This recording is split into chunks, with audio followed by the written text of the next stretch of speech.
Sveiki, šiandien aš, Rasa Pakalkienė, su jumis bendrauju viena, nes esu mieste, o mano klasiokė ir kita laidos vedėja Aušra Maldeikienė vasaroja kaime. O šios dienos tema apie senjorų saugumą internete. Jūs žiūrite Žilalaidę, spauskite patinka, dalinkitės laidos įrašų, prenumeruokite, jei to dar nepadarėte.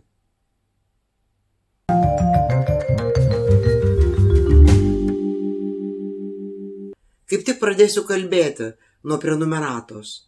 Būdama mieste sutikau pažįstamą, kuri pasakė, kad žiūri Žilalaidę, bet neprenumeruoja, nes nenori mokėti. Dar pasakė, kad YouTube prašo prisijungti, bet ji dėl saugumo to nenorinti daryti. O neprisijungusi suprantama, net ir negalėtų užsiprenumeruoti. Pagalvojo, galbūt yra daugiau žmonių ir priežasčių, kodėl neprenumeruojama Žilalaidę. Todėl noriu paaiškinti. Iš tiesų, žiniasklaida ir atskiri autoriai vis dažniau siūlo mokamą prenumeratą savo svetainėse, per kai kurias platformas, kartais ir YouTube. Tačiau galimybė žiūrėti mūsų Žilalaidą yra nemokama. Prie YouTube galite prisijungti per savo Google paskyrą ir tai yra saugu. Ir tada galite užsiprenumeruoti Žilalaidę ir pamatysite, kad paspaudus prenumeruoti nieko nereikės mokėti. Būtent po šio susitikimo man kilo mintis labiau pasigilinti į temą apie senjorus ir internetą, apie tai, ko iš tiesų reikia saugotis. Tad šiandien kalbėsiu apie saugumą ir pavojus internete. Pradėsiu nuo to, kas lyg ir turėtų būti žinoma.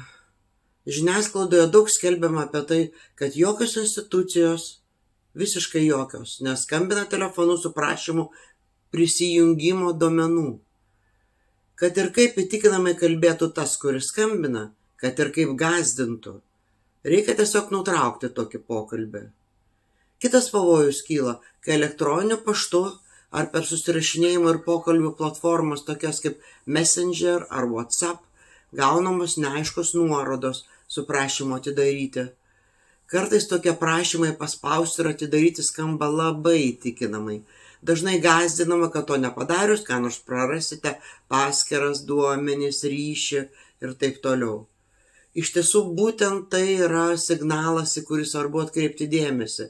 Jei kas nors siekia jūs išgąsdinti, įbauginti ir reikia suklusti, netikėti ir nedaryti to, kas prašoma. Kaip turbūt jau žinote, gegužės mėnesį paaiškėjo, kad iš registrų centro nutekėjo daugiau kaip 600 000 Lietuvos gyventojų duomenų.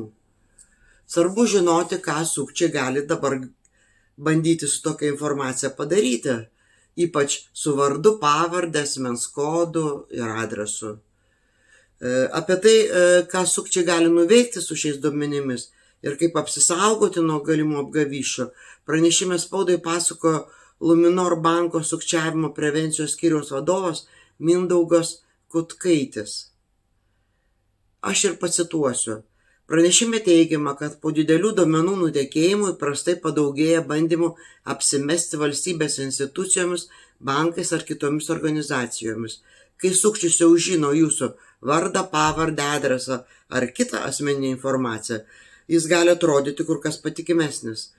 Pavyzdžiui, paskambinęs apsimesti banko, policijos, registrų centro, sodros ar valstybės mokesčių inspekcijos darbuotojų ir kalbėti taip, tarsi iš tiesų matytų jūsų duomenys sistemoje. Sukčiai dažnai siekia ne iš karto pavogti pinigus, o pirmiausia įgyti pasitikėjimą, teigiama pranešime spaudai.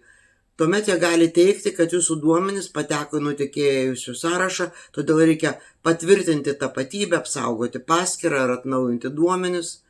Greičiausiai būsite raginami patvirtinti prisijungimą Smart ID, atskleisti papildomą informaciją ar atlikti tam tikrus veiksmus interneto banke, aiškino ekspertas. Tai kaip apsisaugoti? Pirmiausia, niekada netvirtinkite veiksmų, kurių pats nepradėjote. Su niekuo nesidalinkite savo prisijungimo duomenimis, slaptažodžiais, PIN kodais, Smart ID bei mobiliojo parašo patvirtinimais. Dabar vėl pakartosiu, bankai ir valstybinės institucijos tokių duomenų neprašo. Dar noriu papasakoti šviežią istoriją apie Facebook ir Messenger. Neseniai per susirašinėjimo pokalbių platformą Messenger pradėjo plisti pranešimai. Juos nevasiunčia Meta Control AI. Iš tiesų, tai apgaulė su liūdnomis pasekmėmis.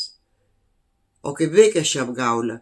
Žinutė gali būti teigiama, kad pažeistos taisyklės ir prašoma paspausti nuorodą, tada dar atlikti tam tikrus veiksmus, per kuriuos pavagiami prisijungimo duomenys. Tad įsilaužiama į esminę Facebook paskyrą, išsiunčiamos tokios pat žinutės paskyros draugams, o pati paskyra pervadinama į Meta Control AI. Kai kas nors gavęs tokią pačią žinutę per Messenger atidaro tą įtartiną nuorodą, vėl vyksta tas pats. Tokiu būdu užgrobtų ir užkrėstų paskyrų daugėja. Ir čia buvo neseniai dar prieš porą savaičių toks etapas, kai jų labai ypač daugėjo Facebook'e. Šiuo konkrečiu atveju pasimovė net kai kurie patyrę žmonės, tarkime, žurnalistai, visuomenininkai ir nuomonės formuotojai. Tai mane iš tiesų nustebino. O dėja susigrąžinti paskyrą užima daug laiko, tenka susirašinėti su Meta atstovais ir įrodinėti, kad tu esi tu ir paskyra yra tavo. Ne visuomet net pavyksta tai padaryti. Todėl kai kurie žmonės po tokio įsilaužimo turėjo kurti naujas Facebook paskyras. Tai kągi daryti? Pirmiausia, niekada neatidarinėti neaiškių nuorodų. Geriau ko nors nepamatyti, negu gauti virusą, prarasti paskyrą. Aš paklausiau dirbtinio intelekto ir gavau tokį paaiškinimą. Meta Control AI nėra AI, tai yra dirbtinis intelektas. Anglų kalba. Čia didžiosiomis raidėmis rašoma A ir I. Taigi tai nėra oficialus Meta ir Facebook įrankis, tai yra sukčių platinamas virusas, kenkėjiška programa. Sukčiai naudojasi oficialių dirbtinio intelekto asistento vardu Meta AI tam, kad apgautų vartotojus ir perimtų jų socialinių tinklų paskyrų kontrolę. Todėl, jei gaunate pranešimą ar nuorodą su šiuo pavadinimu, jokių būdų nespauskite. Tokie yra dirbtinio intelekto išsamesni patarimai. Nespausti jokių nuorodų ir neatsisiųsti jokių priedų, pranešti draugui, jei įmanoma, kitų būdų telefonu ar SMS žinute, kad jo paskyra greičiausiai yra nulaužta. Taip pat pranešti platformos administratoriams apie įtartiną žinutę ar profilį. O ką daryti, jei jau paspaudėte nuorodą? Skubiai pasikeisti slaptažodį savo Facebook, Instagram ir su jais susietame elektroninėme pašte. Įjungti 2 veiksmų autentifikavimą paskyros saugumo nustatymuose. Patikrinti įrenginį, antivirusinę programą, ar į jį nebuvo įrašyta kenkėjiškų programų. Dar kartą apibendrinsiu, ko nereikia daryti internete ar sulaukus neaiškaus telefoninio skambučio. Niekada netvirtinkite veiksmų, kurių pats nepradėjote. Jei netikėtai gaunate Smart ID, mobiliojo parašo ar kitą autentifikavimo užklausą, netvirtinkite jos.